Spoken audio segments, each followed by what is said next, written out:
Last 10 सालों में हम लोग करीब मोर देन 15,000 केसेस किए हैं।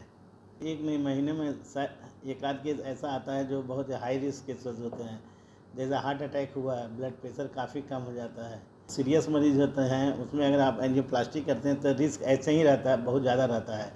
अगर नहीं करेंगे तो 90% से ज़्यादा मोर्टेलिटी होती है। 5 से 6 मरीजों का जान तो आसानी से बचा सकते हैं, लेकिन अगर नहीं करेंगे तो 10 में 9 मरीज़ नहीं सर्वाइव करेंगे। ये बहुत बड़ा चैलेंज है कार्डियोलॉजी में। खासकर हम इस मौके पर बुलाए हैं कि हम लोगों ने कार्डियोलॉजी में कितना केसेस कर लिया अभी तक 10 सालों में। लास्ट 10 सालों में हम लोग करीब मोर देन 15,000 केसेस किए हैं। उस केसेस में क्या क्या इंक्लूडेड है, खासकर एंजियोग्राफी है, coronary angiography, coronary angioplasty, BMP ballooning, device closure like ASD closure, PDA closure, VSD closure. इसके अलावा में जो कम्प्लेक्स केसेस हैं angioplasty, calcified cases, bifurcation cases, इसके अलावा pacemaker, ICD, CRT, heart failure के लिए एक ट्रीटमेंट होता है सीआरटी डिवाइस होती है, उसको लगाने से हार्ट मजबूत हो जाता है। तो ऐसे सारे केसेस जो बाहर में होते हैं, सारे केसेस हम लोगों ने यहाँ किया है। तो एक बहुत बड़ी बात है कि एक सेंटर पर हम लोगों ने 10 साल में करीब मोर देन 15,000 केस करना एक बहुत बड़ी बात है। हमारी जो कार्डियोलॉजी की टीम है, जो अभी सर्वश्रेष्ठ टीम है बिहार में, हम हैं अभी प्रेजेंट कंडीशन में डॉक्टर अनिल हैं, डॉक्टर सुशांत हैं, और कार्डियोथोरेसिक सर्जरी में डॉक्टर मनमोहन हैं।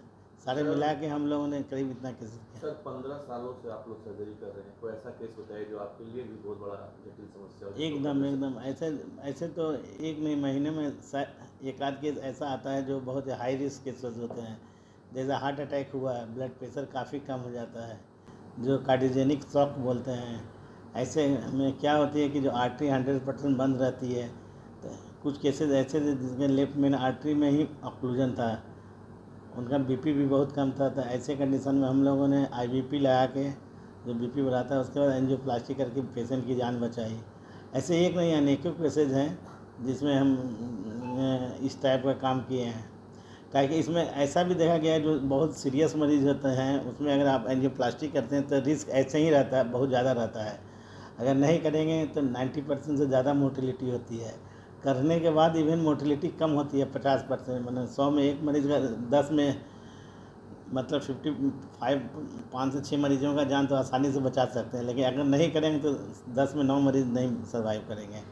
ये बहुत बड़ा चैलेंज है कार्डियोलॉजी में।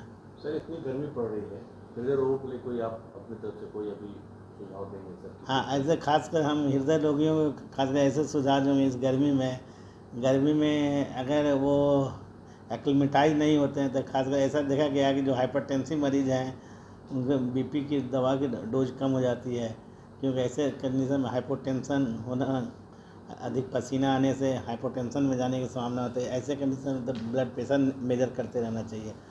दूसरा जो बहुत ही हाई रिस्क ग्रुप है, हार्ट फेलियर के मरीज़। हार्ट फेलियर जो मरीज़ होते हैं जिनका बीपी कम रहता है, जैसे 90, 60, 80, तो ऐसे मरीज़ जो ले रहे हैं डायरेटिक्स पे हैं, अदर जो इम्पोर्टेंट दवाइयाँ हैं उस पर हैं, ऐसे कंडीशन में देखा गया ऐसे मरीजों में खतरा बढ़ जाता है ब्लड प्रेशर लो होने का, चक्कर आने लगता है, कभी कभी बेहोश भी हो सकते हैं। तो ऐसे मरीज जो हार्ट फेलियर हाइपरटेंसिव मरीज हैं उनको काफ़ी सावधानी बरतनी चाहिए और अब बीपी का मॉनिटरिंग करते रहना चाहिए। अगर मान लिया कि जिस मरीज़ का कार्डियो रिस्पिरेटरी रिजर्व पुअर है, ऐसे मरीज़ अगर बहुत गर्मी में निकलते हैं ना तो उनको बीमार पड़ने की संभावना ज़्यादा है, कॉम्प्लिकेशन होने की संभावना है। इस सब के मरीजों में सावधानी बरतनी चाहिए। ये जो साइलेंट हार्ट अटैक जो हो रहा है सर आजकल, उसका क्या कारण है? साइलेंट हार्ट अटैक जो हो रहा है इसका सबसे पहले तो साइलेंट कोई चीज़ होता नहीं, हार्ट अटैक भी साइलेंट नहीं होता है। ऐसे मरीज़ हैं जिनमें सिम्टम बहुत कम होते हैं, मरीज़ थोड़ी देर के लिए सिम्टम होता है जैसे घबराहट, छाती में भारीपन, तो उसको मरीज़ नेगलेक्ट कर देता है। तो ऐसे मरीजों की संख्या काफ़ी ज़्यादा होती है, खासकर ओल्ड एज ग्रुप में होती है, बुढ़ापे में, चाहे डायबिटिक पेशेंट है जिनमें न्यूरोपैथी हो जाती है, चाहे फीमेल्स में है एटिपिकल सिम्टम करके प्रेजेंट करती है, चाहे मल्टीपल कोमॉर्बिडिटी वाला कंडीशन लाइक किडनी फेलियर वाले मरीज। ऐसे मरीजों में देखा गया है कि अगर हार्ट अटैक होता है तो उसको डायग्नोज करना मुश्किल हो जाता है, काहे कि मरीज़ आता नहीं है डॉक्टर के पास सीधे, थोड़ी देर के लिए सिम्टम होता है मरीज़ को, उसके बाद ठीक हो जाता है सिम्टम, लेकिन बाद में पता चलता है कि कॉम्प्लिकेशन लेके आ रहा है मरीज़ को, सांस फूलना, चलने में दर्द होना, चक्कर आना, ये सब लेके आता है।